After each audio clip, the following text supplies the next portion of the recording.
World TV Day. So for this week's podcast on English.com, we're talking about watching the telly.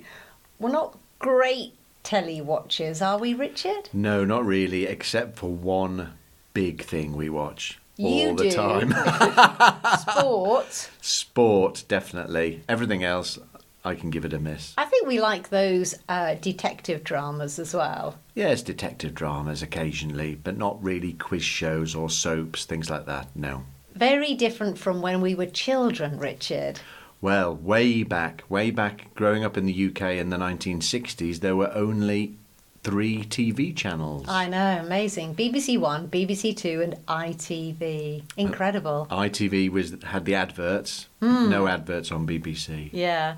Now, also, Richard, as children, you remember the children's TV, they always at the weekend, and then in the afternoons, programmes like Watch with Mother. But then, do you remember there used to be a 15-minute slot before the 6 o'clock news? Yes, the Magic Roundabout, cartoons, because there was not the space on the channel, so everybody had to share. The kids had to have their time and the adults have to have their time. Yeah, and that was the last programme, wasn't it, for the children to watch? And I remember we went to bed at 6 o'clock when the news came on. Not anymore.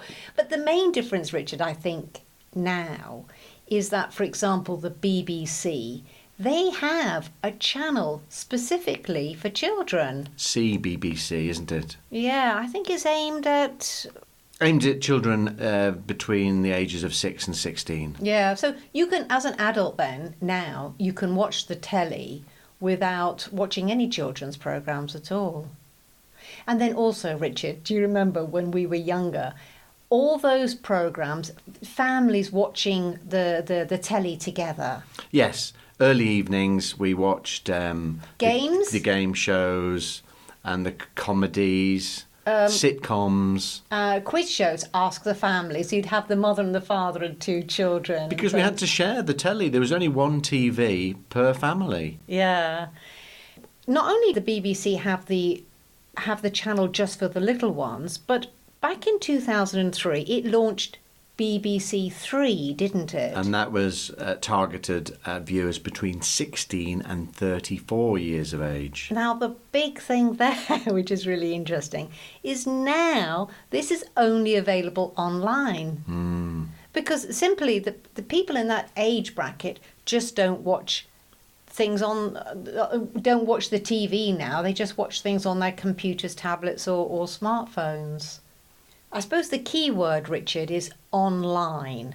The difference between the TV and the internet, the role of the internet has blurred everything. Yes, exactly, because nowadays you can watch what you like when you want to as well. So how people watch has changed. Video on demand. Yes. Netflix, things like that. And of course, what's very popular? Binge watching. Binge watching, yes. Now, what's that? Well, you don't have to wait for the next week for the next episode. You can watch all the episodes all at once. Except, Richard, it's a shame you can't do that about the football. You've got to wait for the next Saturday kick-off.